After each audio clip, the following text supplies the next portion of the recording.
Bagaimana cara menyayangi anak? 3 hal yang harus dijaga.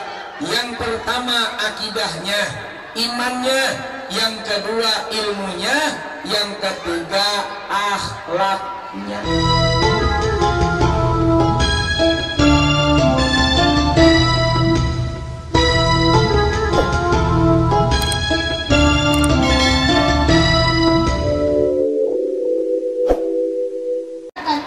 Dari guru besar kita, ulama kita, Ustadz Somad.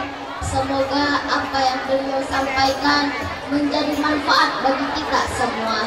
Amin ya robbal alamin.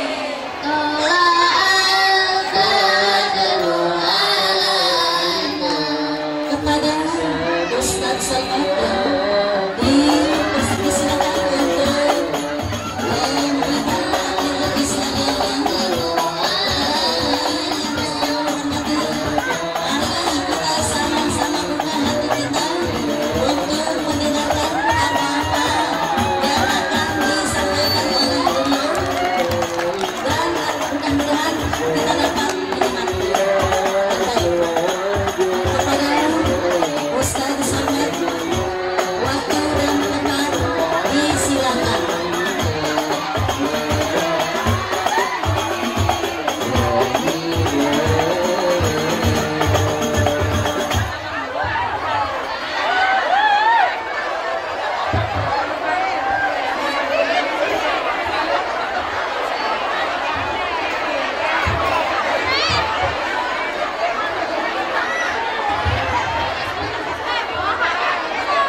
cukup kamu boleh minta tolong apa? Kok kalau dinaikin cek cek gula darah, aman gula darah, cek kolesterol, cek tabungan. Ada yang kurang ya. Makasih Kang. Assalamualaikum warahmatullahi wabarakatuh.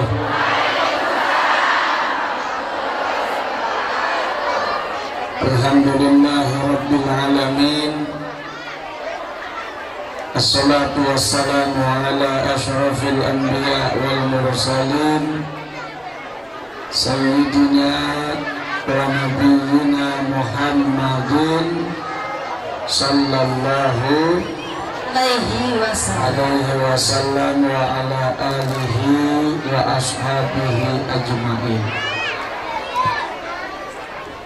Para guru, para kiai, para ustadz, para ustadzah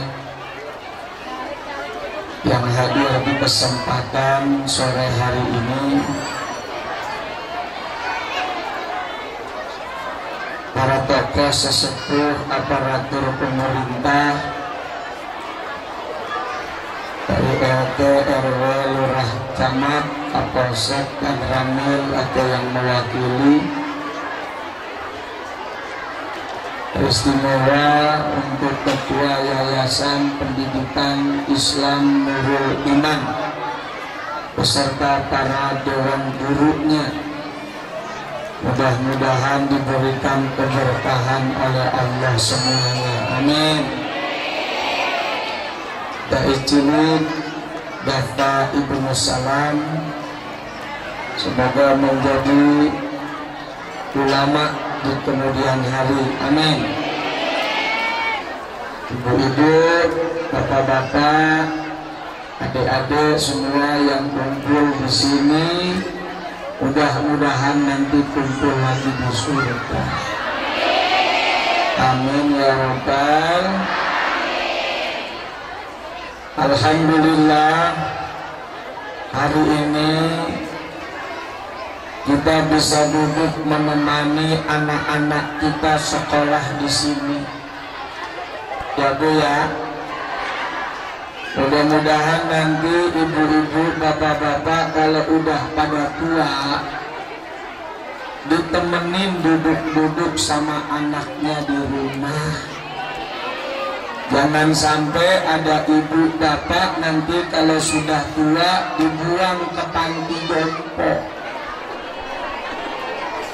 Mau dibuang ke panti jompo, dipindahin dari rumah suruh ngumpul sama temen-temennya di panti jompo. Nah tempatnya nenek-nenek sama aki-aki di panti jompo, ngumpul lagi di sana ngeriung. Walaupun teman banyak tapi sedih apa tidak? Karenanya ibu dan bapak harus ngamalin doa yang diajarkan oleh Allah Subhanahu wa ta'ala yang biasa dibaca sama anak-anaknya untuk orang tua. Tadi itu udah dibaca sama bapak. Gimana pak? Allahumma gfirli wali walidayya warhamhuma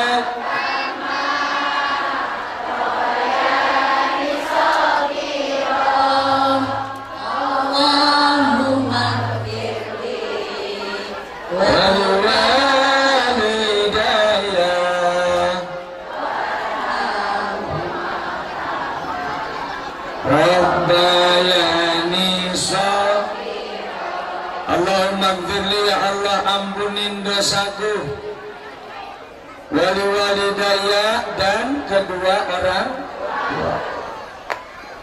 Warhamhuma sayangin emak bapak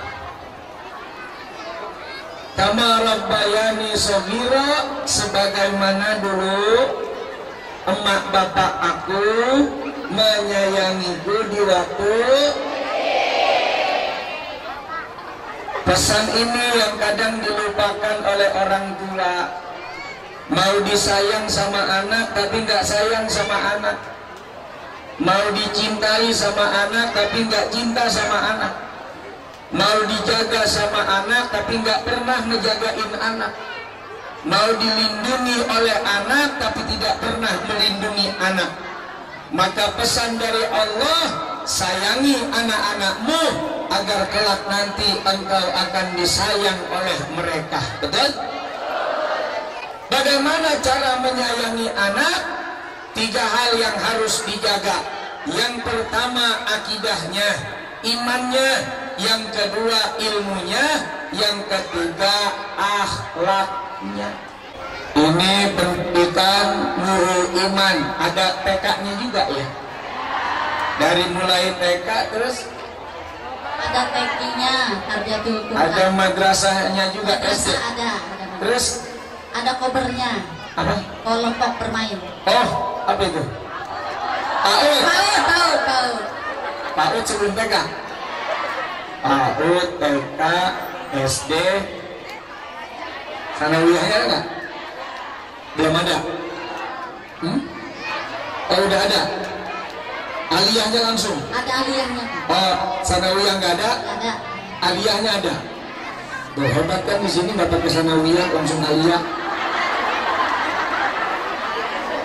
Saya aja dulu sanawiyah dulu baru aliyah, tapi di sini masya Allah nggak pakai sanawiyah, langsung lompat ke aliyah.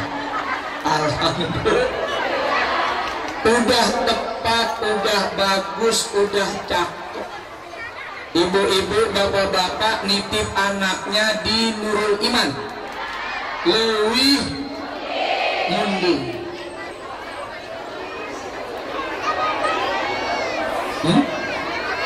Apa bu? Bener kan? Leuwih munding. Karena di sekolah ini soal iman insya Allah terjaga. Amin. Ilmu bukan hanya pengetahuan umum tapi juga ilmu agama. Soal akhlak mudah-mudahan anak-anak kita jadi anak yang berbakti kepada kedua orang tua.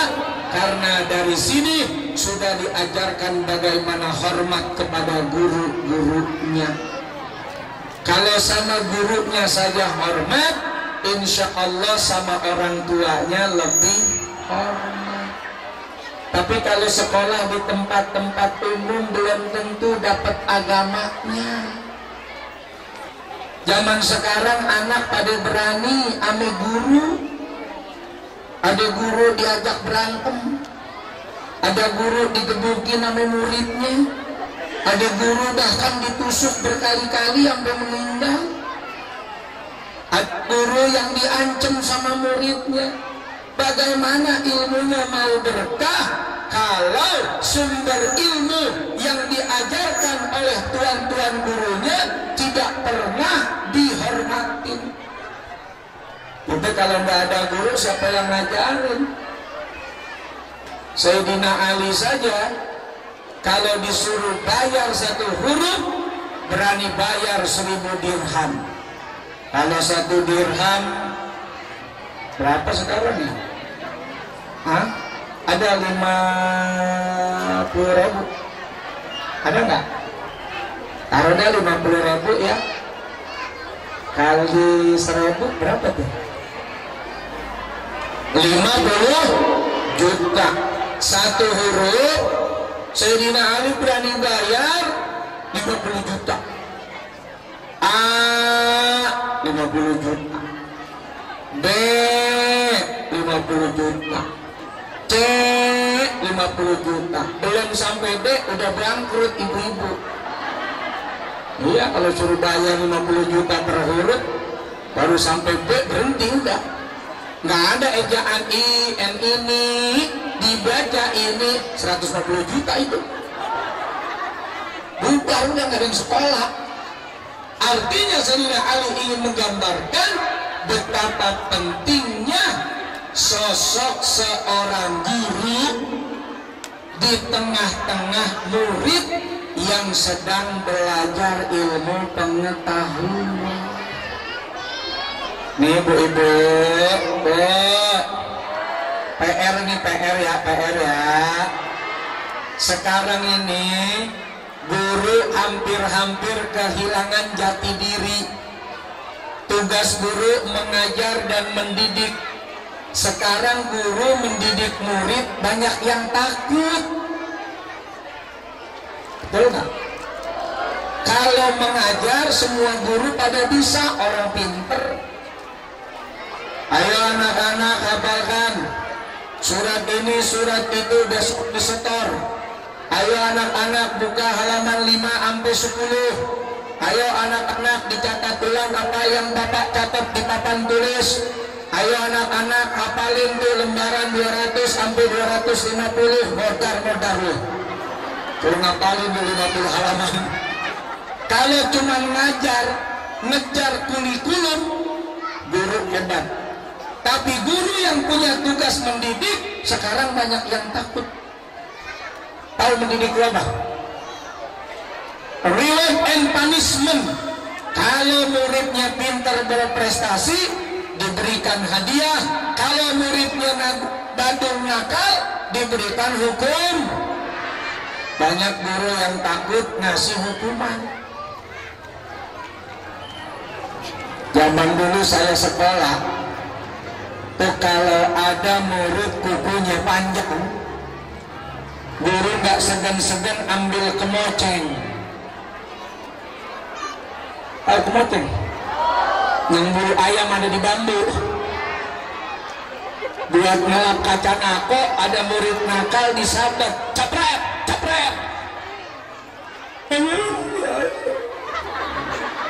Besok murid nggak berani ngulang kesalahan. Kenapa? Takut gurunya marah, gebuk pakai kemoceng. Coba zaman sekarang terapin dah. Kalau nggak gurunya dibalok sama bapaknya dah, gue balok, lu apain anak gua? Lu betul pakai kemoceng, gua balok, lu gitu. Makanya guru pada takut. Tapi takutnya guru, yang rugi ibu dan bapak sama muridnya. Gurunya nggak rugi, orang dia digaji. Mau pinter, mau goblok, bodoh amat, bukan anak sendiri, anak orang. Betul kagak? Tapi begitu dididik bapak ibu marah, yang rugi bukan gurunya, yang rugi ibu dan bapak sama anaknya. Nih pesan saya begitu. Pendidikan guru udah pada takut mendidik murid. Hei, kamu terlambat datang sekolah ya. Ayo puterin lapangan. Padahal muter lapangan kan juga sehat. Jangan dianggap itu nyiksa gitu loh. Banyak orang yang nggak mau olahraga kena gula. Orang kena gula umur sekarang udah nggak kenal umur. Dulu kena gula tuh 50-60 tahun. Sekarang anak muda umur 30 tahun tuh udah pada kena gula banyak. Jadi kalau ada murid suruh muterin lapangan, jangan marah, jangan dianggap itu guru nyiksa murid, tapi bersyukur, terima kasih Pak Guru, ini anak saya sudah disuruh muter olahraga, begitu. Ya.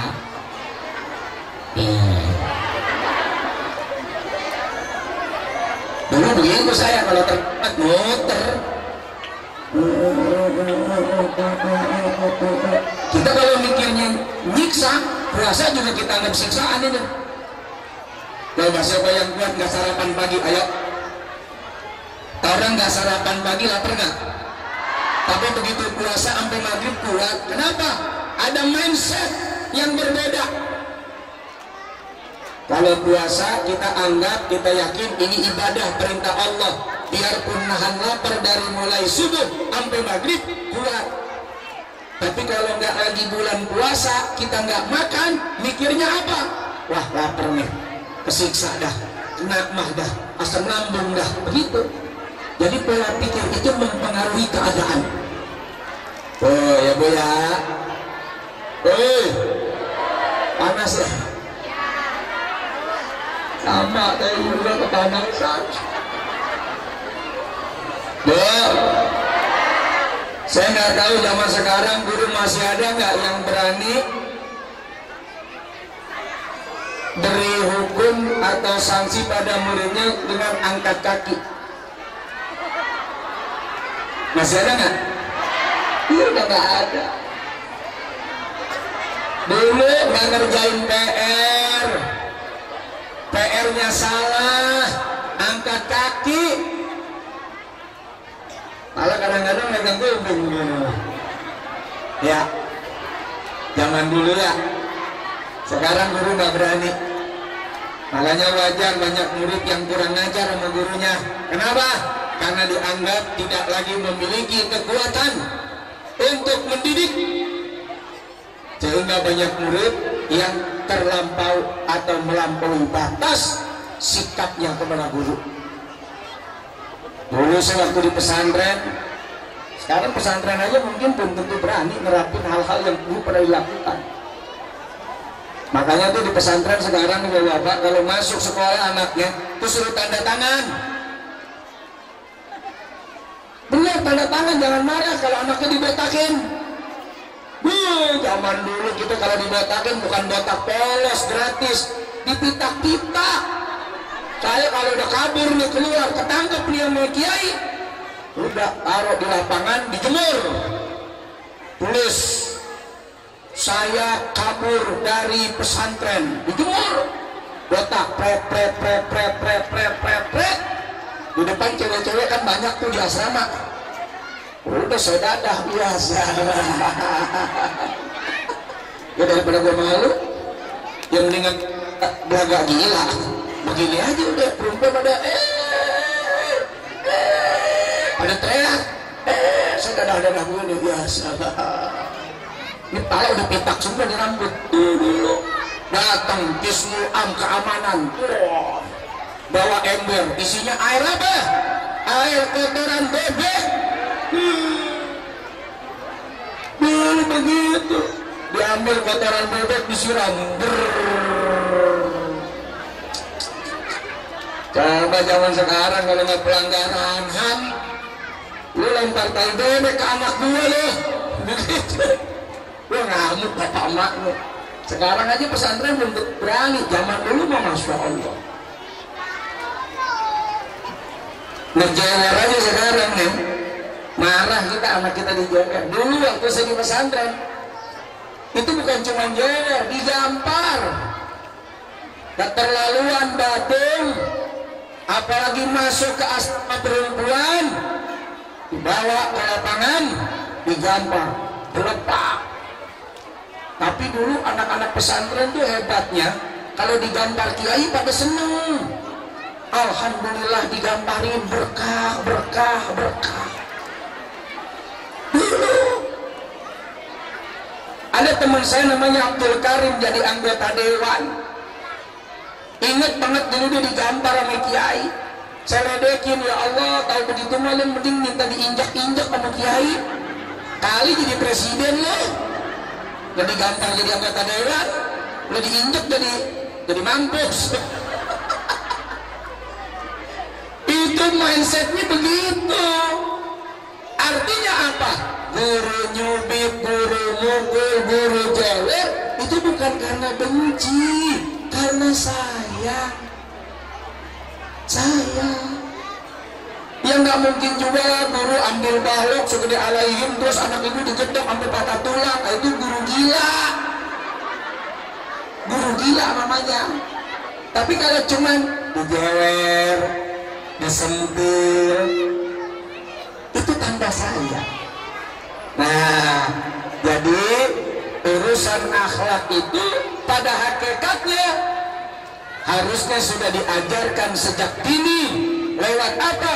Pendidikan, hormat, adab dari murid kepada guru. Sekarang nggak berani guru nyentil muridnya, diajak berantem di luar. Lu seragam lu, lepasin tuh baju guru lu. Kita duel di luar sekolah begitu. Ya Allah ya jangan. Ya gimana mau berkah? Susah ntar hidup. Gimana ilmunya manfaat? Sementara yang nitipin ilmu kepada kita nggak pernah harga. Saya itu waktu sekolah dulu nih cerita nih Jangnya, nggak pinter-pinter banget saya mah. Ya ranking 3 dari belakang. Murid 30 saya ranking 27, alhamdulillah masih ada angkanya. Ya teman saya murid 30 ranking 33 sampai lewat, saking PA nya sampai lewat dari angka murid. Tapi ada satu amalan saya nih, amalan saya yang saya ingat banget dulu waktu pesantren. Saya tahu saya tuh nggak pinter, saya bodoh. Jadi dulu tuh saya lihat orang kalau mau dikenal sama kiai, dikenal sama guru, satu pinter-pinter banget, goblok sekalian. Itu guru pasti ingat sama dia. Mana tuh yang goblok? Mana tuh yang pinter? Kalau yang setengah-setengah nggak kenal. Kalau yang setengah-setengah kagak kenal. Nah saya ini yang termasuk setengah-setengah. Sedekah pinter setengah PA. Bagaimana caranya supaya dikenal ame guru?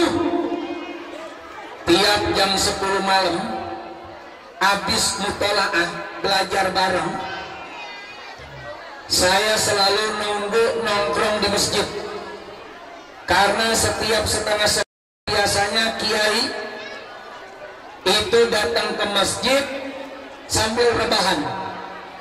Tahu rebahan? Rebahan dia selanjaran ke beliau. Saya datang.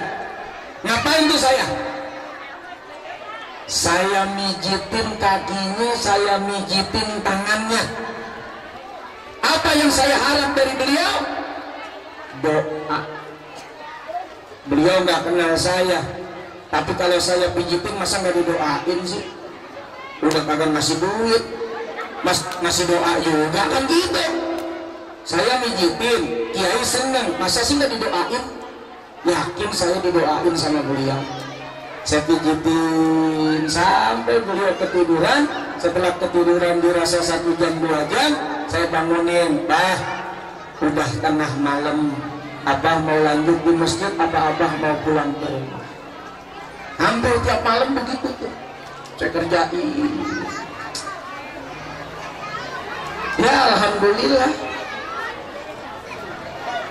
dapat manfaat, kebahagiaan berkah dari guru yang ikhlas mendoakan murid-muridnya. Ya Bu ya, anak saya Bu.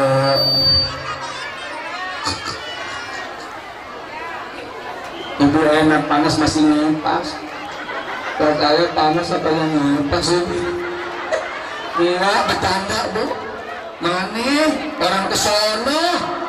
Oh kesini juga. Iya Bu, itu pesan saya ya Bu ya. Kalau ada guru mendidik anak-anak ibu selama masih wajar, masih pantas, jangan marah. Jangan marah.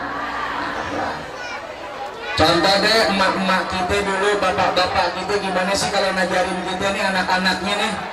Kan beda sama emak-emak zaman sekarang ngajarin anak ya kan? Coba emak dulu deh. Emak kita dulu tuh tahu kalau mulut orang tua itu pahit. Apa pahit? Si pahit lidah, apa diucap kejadian. Makanya emak-emak kita dulu kalau marah didiem, tapi tangannya kerja. Ya, mulutnya diem, tapi tangannya gerak. Gerak kemana? Ke paha. Sat, dipelintir, diemplos.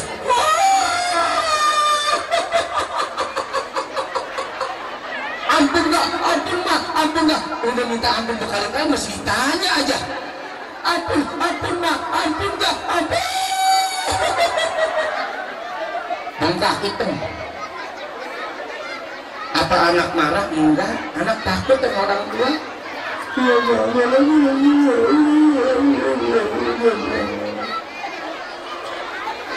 Coba anak sekarang Jupita sampai begitu. Kalau nggak diposting lu di Instagram, iya di foto bengkaknya, cek. Wah orang biru, dibiruin sendiri sama dia. Biar mantep gitu. Pajang di Instagram ditulis mak sialan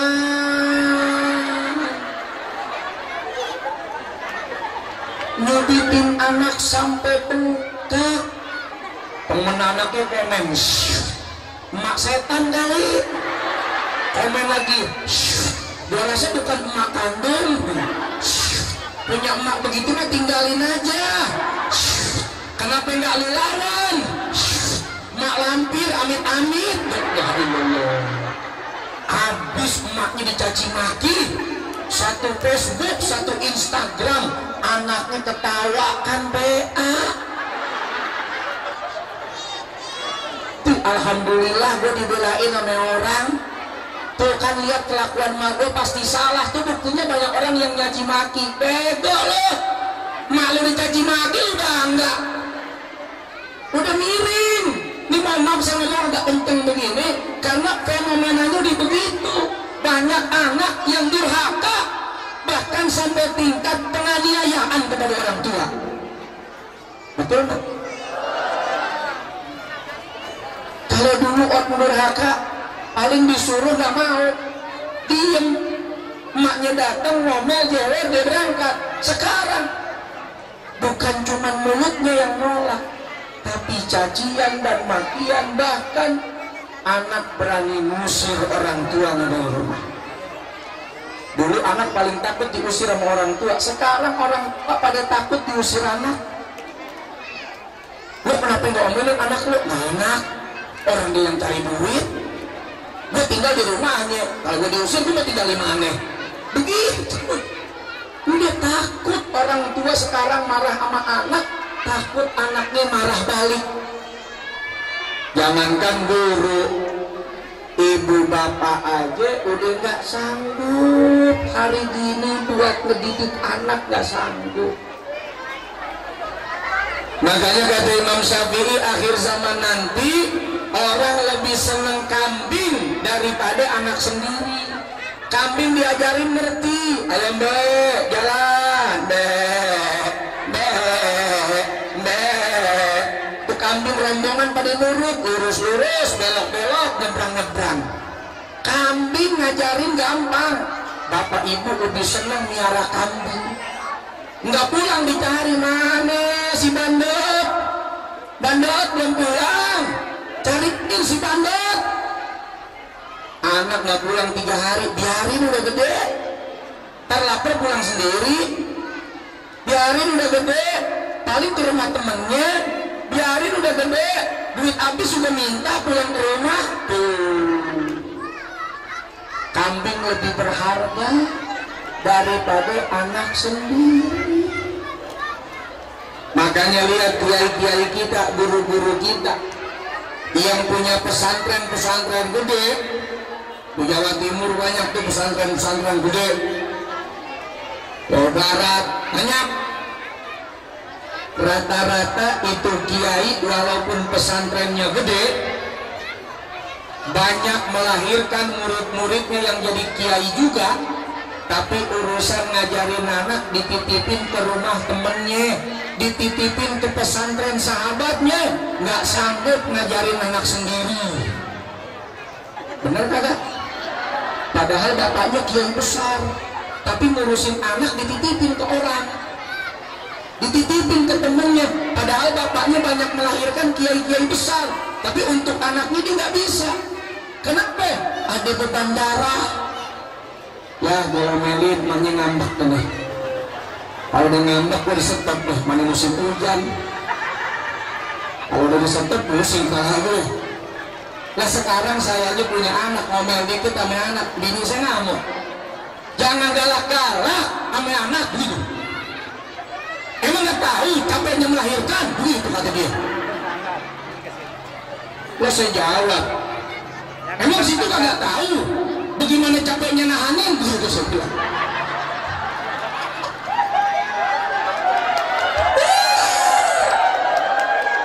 Udah sama-sama capek, keles.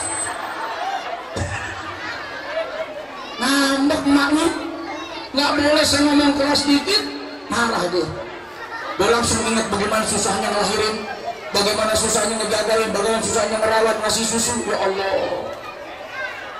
mau kita sentil anak sendiri, nggak kita sentil bagaimana? Kita titipin deh sama ustadz yang lain, sama pesantren. Terserah deh, mata kita tutup dulu, kuping kita nggak dengerin.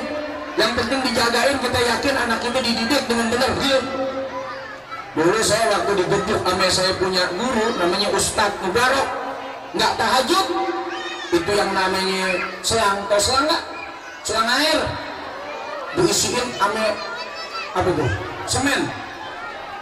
Selang diisi semen padat. Dia kalau udah jam 3 keliling tuh Ustadz. Tidur nih, nggak pakai nanya, tabrak. Eplak, mantap. Ngadu sama orang tua dong. Ayo,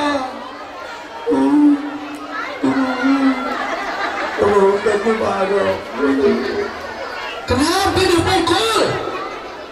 Karena gak tahajud. Ayah saya bilang, ayo, mana rumah ustadznya?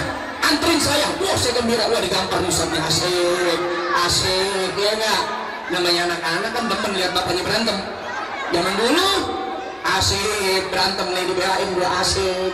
Nyampe di depannya kamar Ustadz Mubarok, Pak Ustadz, saya titip anak saya, kalau nakal lagi gebukin kagak apa-apa, mati ya lo. Ya bapak saya bukan belain saya, malah nyuruh tambahin. Kalau nih anak saya datang lagi, pukulin lebih kenceng, gak apa-apa. Kalau begitu saya nggak ngadu. Baru begitu. Tapi sampai sekarang saya cinta sama guru saya lagi sakit tuh. Sakit gula. Kita patungan sama teman-teman. Ada kesan. Patungan kumpul tuh 30 juta, 40 juta. Teman-teman santri. Padahal tuh Ustadz paling killer. Pokoknya kalau ada Ustadz Mubarok dia sedikit, wah langsung trauma. Waduh. Selang semen begitu. Si selang semen, julukannya selang semen. Orangnya tuh Spiderman, X-Men itu selang semen. Terus selangnya diisi semen. Semua santri yang pada batu, waduh, kali banyak yang kena deh tuh. Kalau nggak tangannya, badannya, pahanya. Tapi begitu udah pada lulus, nggak dendam kita sama dia. Nggak kita bilang syukurin, rasain, enggak. Ya Allah, kesian tuh Ustaz, patungan, bantuin. Padahal dulu yang bikin kita bengkak punya paha dia tuh.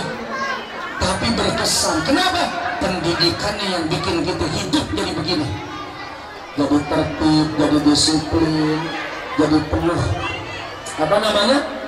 penuh penghormatan kepada waktu, situasi, keadaan. Yang tadinya kita kalau nggak digebuk jadi males, nggak mau tahajud, lama-lama dari takut digebuk, sekali, 2 kali, 3 kali tahajud, lama-lama kebiasaan, bukan karena takut digebuk lagi, tapi udah karena Allah Subhanahu wa Ta'ala. Kenapa? Udah terbiasa, walaupun awalnya takut karena khawatir digebuk ame Ustad selang semen.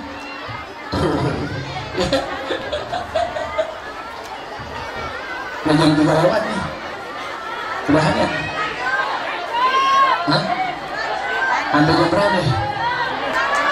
Emang enak dengerin ceramah saya? Ceramah ngomel-ngomel begini? Hah? Terusin. Mumpung ada di sini ya, saya mau ceritain pengalaman karena saya tahu dunia pendidikan. Anak saya juga sekolah, anak ibu juga sekolah, saya juga pernah sekolah, ibu bapak juga pernah sekolah. Kita kalau merenung beda, keadaannya, perlakuannya, sikapnya beda. Makanya lahirlah generasi yang beda dengan generasi-generasi terdahulu. Ilmunya berkembang, tapi akhlaknya merosot. Pengetahuan wawasannya makin luas, tapi adabnya makin kurang. Dulu kita kalau kiai lewat nih, santri jalan dari asrama menuju ke masjid itu kurang lebih 200 meter, melintasi jalanan yang dilewati oleh mobil kiai, mobil tamu dan sebagainya. Itu santri ngalin dah mobil kiainya apa, nomornya berapa. Itu kalau kiai lewat masuk ke pesantren, itu santri semuanya langsung diem dalam keadaan berdiri tegak, kepala menunduk sedikit. Kiai melintas, kiai lewat, jalanannya ke masjid. Sekali waktu saya kesel banget sama teman-teman, mobil kiai lewat, saya pikir kiai, nggak taunya supirnya doang. Wah, santri pada begini semua. Bahkan buka, nih supir 2 kaca, dadah, setan loh. Ngamuk tuh santri, disetan-setanin tuh supir. Waduh. Bedak juga tuh, katanya tuh supir begini buka kaca, dadah. Lah santri udah begini, katanya kiainya kagak ada, supirnya doang. Oh hebatnya santri. Kami kiai begitu, diem. Didahulukan kiainya, jangan diselip-selip, apalagi ditekel. Ini ada kiai guru lewat ditekel. Begitu jatuh, kenapa Pak? Ya Allah, untung saya tolongin. Lo yang nekel. Mungkin ini guru disengkat. Ya Allah. Aduh. Dulu nih kiai saya punya ayam. Miara ayam deh, ayam ate, ayam kalkun. Tuh kalau ayamnya dilepas lewat dari depan santri, itu santri nunduk, ayam kiai. Tidak percaya. Ayam kiai lewat. Itu baru ayamnya, bagaimana kiainya. Coba jangan sekarang ketua yayasan, guru-guru nih punya kandang ayam, malam tahun baru dicari sama muridnya, mana tuh ayam ketua yayasan. Kenapa? Ntar malam tahun baru kita panggang aja. Ayam gurunya mau dicolong. Ya Allah ya Karim, anak-anak zaman sekarang ini tantangan, ini ujian. Karenanya kita peringatin Maulid Nabi Muhammad SAW supaya anak-anak kita semua berakhlakul karimah. Amin ya Rabbal. Ya Allah. Ini kelas berapa Pak? Hah? Kelas 4 SD, 6, 5, 4, 3, 2, 1, ayo lari. Oh, ya Allah, pernah ngelihat berita nggak? Anak SD, nauzubillah min dzalik ya, bisa melakukan hubungan seperti suami istri. Pernah dengar nggak beritanya? Kok bisa? Belajar di mana tuh anak? Apa emaknya lupa kunci kamar? Sampai tahu-tahuan tuh bocah. Kira-kira dari mana itu tahunya tuh? Internet. Ini anak-anakku sayang, punya HP nggak? HP-nya bagus, Android, yang cakep, yang ada kameranya, ada videonya, bisa buka internet. Pertanyaan saya, itu buat kamu manfaatnya apa tuh?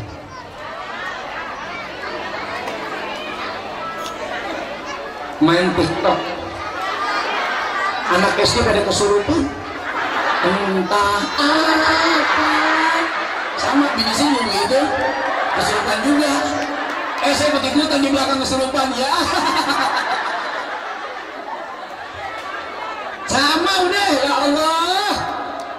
Entah apa yang merasukimu. Ada rekaman. Jadi waktu kemarin acara pengajian bulanan, teman-teman ibu kasih nasihat, ibu-ibu sekarang ada lagu-lagu kerasukan buat anak-anak, jangan pada dihafalin ya. Anak saya maju, si Sultan dia ambil mic, saya juga nggak tahu itu dari mana dia dengar, dia nyanyi entah apa yang merasuki. Sampai tebak juga ini. Perasaan saya nggak pernah dengerin tuh lagu, kok anak kita paham? Hebat tuh, pengaruh internet. Ya, bom. Anak Ustaz Warna, bom.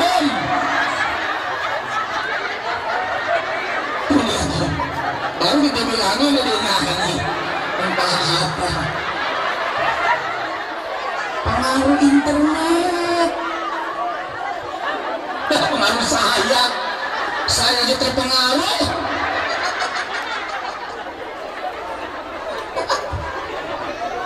Artinya ibu-ibu, ini pesan buat saya, buat kita semua nih sebagai orang tua. Kalau emang anak belum waktunya diberikan HP yang sesuai kebutuhannya, jangan diberikan. Pasti marah anak-anak, kan ngambek nggak mau sekolah. Biarin, kalau nggak mau sekolah nggak apa-apa, terserah. Yakin sekolah juga kan? Daripada anak-anak kita terjebak pada sesuatu yang nggak bisa dia lupa, nggak bisa dia hilangin. Canduan main apa? Mobile Legends.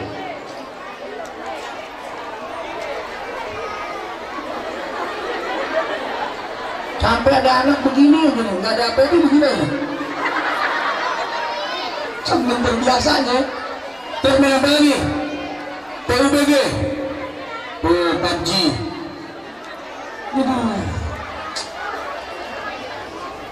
Belum manfaat kalau anak SD, belum manfaat. Paling buat telepon doang. Emaknya juga belum tentu punya pulsa. Mau telepon balik nggak ada pulsa, dimiskolin dulu sama anak.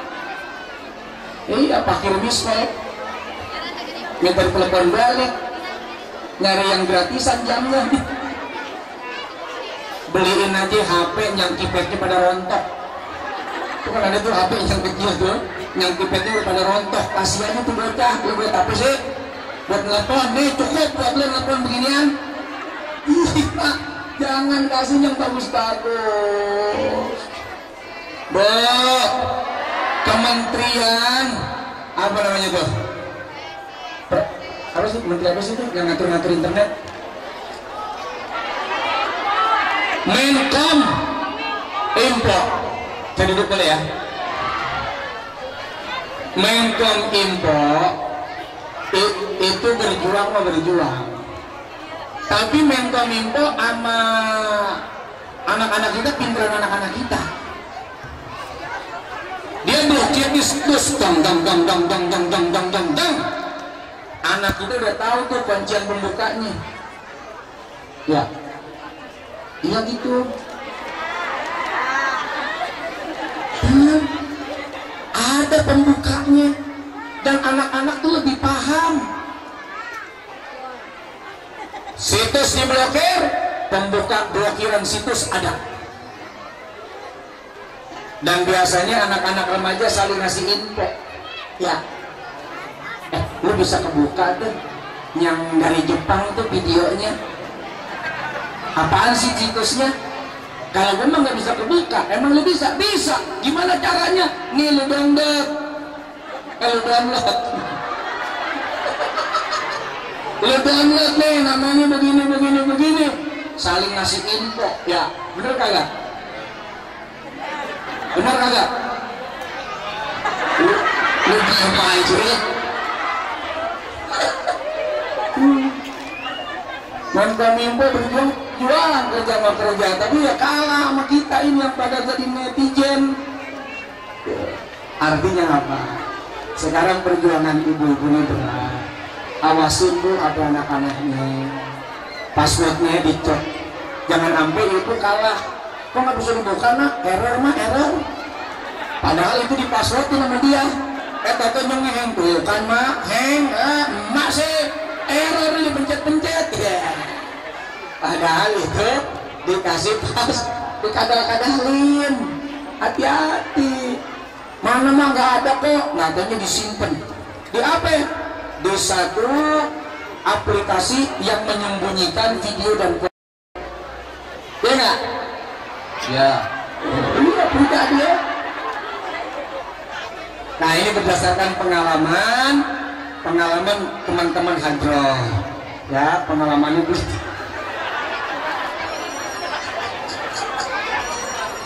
Pengalaman teman-teman hadroh. Itu kelas berapa? 8 SD. Lulusnya 8 SD. Sekarang kelas 8 ya, kelas 2 ya, SMP. Di sini juga. Sekolahnya enggak? Oh di sebelah sana. Di mana? Oh di sebelah sana. Ini teman-teman satu sekolah semua. Beda. Lo bisa ngumpul lo. Gimana ceritanya lo? Beda sekolah pada ngumpul. Majelis apa lo? Oh ini tahu. Udah main belum? Aduh udah. Main lagi mau nggak? Mau. Gila yang jauh sana. Ente sehat ya? Kalau sehat, aduh mau kedua mau. Ya Nabi salam alaika. Yuk kita sholat sama Nabi. Dari tadi kita ngomong mulu nggak ada sholawatnya. Salam alaika salawatullah ya Nabi alaika ya Rasul salam alaika ya Nabi salam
Ustadz Suwarna ini kawan saya dari Majalengka juga, dia bawa air akudo ya, benar air apa artinya? Air Quran dan doa Ustadz Yusuf Mansur ya. Akudo air mah sama aja di mana-mana, selain tentu ada zat-zat yang mungkin lebih utama di dalamnya. Tapi hari ini kita mau ajak bareng-bareng zikir, doa. Udah pada punya belum air?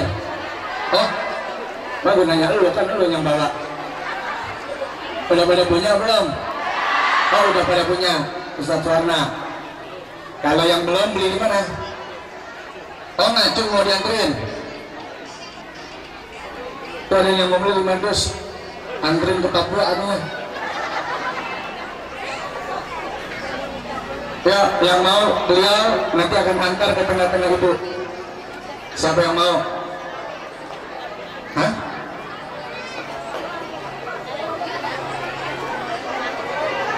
Nah, baik. Kalau sudah dibuka airnya, dibuka. Ya, airnya dibuka. Jangan diminum dulu. Air itu sumber kehidupan. Hampir 80% di dalam tubuh kita semuanya air. Orang lapar 3 hari nggak makan, insya Allah masih hidup.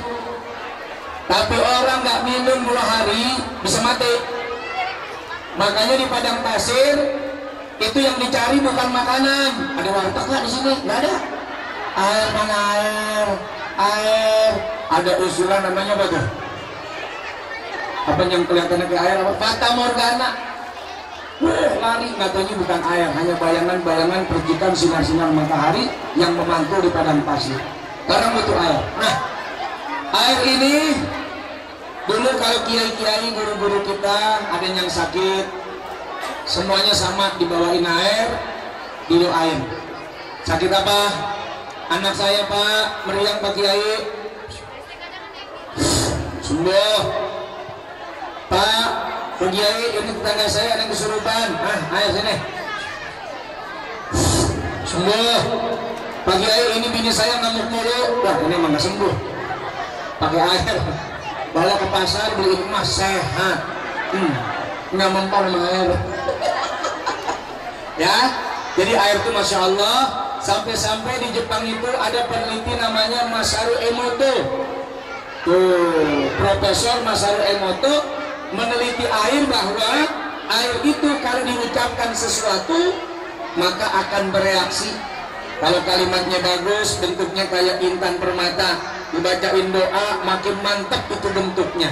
Dan yang paling bagus bentuk air adalah air zam-zam. Karenanya sama-sama kita buka tutupnya, kita doa, kita zikir. Insya Allah jadi berkah. Amin ya Rabbal Abdul Maghfirana wa nabiyana min qabli la ilaha illallah. Semuanya yuk.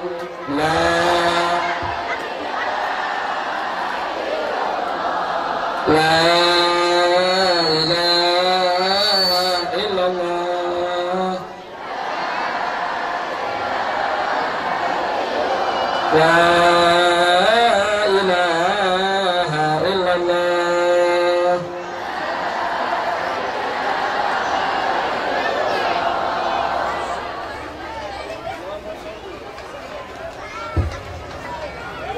Allahumma salli ala Sayyidina Muhammad wa ala ali Sayyidina Muhammad.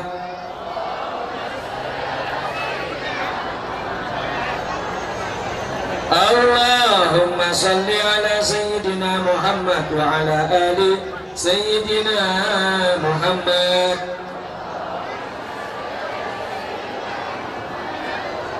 Allahumma salli ala Sayyidina Muhammad wa ala ali Sayyidina Muhammad.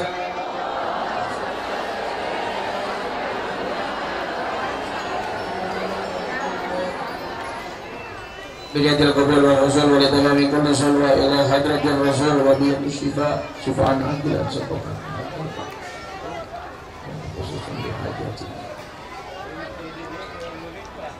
Minta apa yang mau diminta, mudah-mudahan Allah ijabah.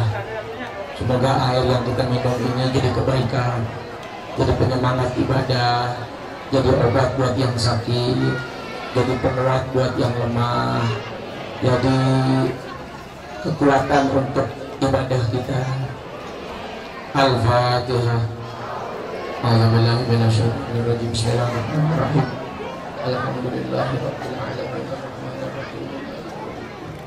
Iyyaka na'budu wa iyyaka nasta'in. Ihdinas siratal mustaqim. Siratal ladzina an'amta 'alaihim ghairil maghdubi 'alaihim waladdallin. Amin. Rabbighfirli wa liwalidayya. Amin. Kok sebelum minum nanti baca bismillah, baca sholawat. Dan buat yang sudah tua, air ini kalau disiram ke muka basah.